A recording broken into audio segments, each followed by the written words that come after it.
Kung iniinda, ito pong daliri na ito nung time na yon. In X-ray, in ultra, lahat po, walang finding silang maano. Kundi ang sabi po ng doktor, tatanggalan ng laman, tapos yun yung operahin. Ganyan ang itsura ito nung daling ko dito ito sa Hisop. Nilagyan muna nung Hisop, oil of life. Doon ko po naranasan at naramdaman yung ginawa ng kamay ko at talagang naidiretso. Na hanggang ngayon, guminawa po.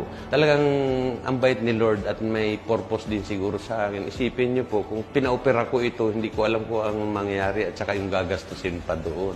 Nagustuhan ko siya since I worked like 14 years sa retail. Lagi po akong nakatayo. So yung spinal cord ko kasi naapektuhan. So may sobrang muscle pain siya doon. So yung matagal ko nang iniinda sa likod, nawala siya talaga. Brother ko, lumalabas ng kwarto, umiiyak at nakatagilid lumakad. Para daw mabibiyak na yung ulo niya. Naisip ko, meron akong hiso.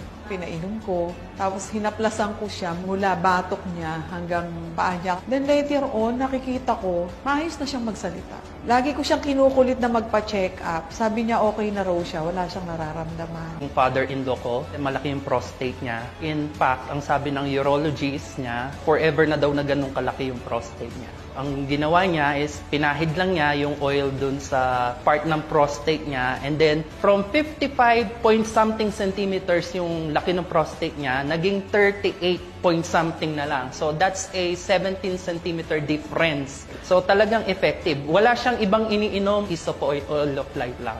Ako po si George Sagid at At ito At ito po, ang kwento ng Hisop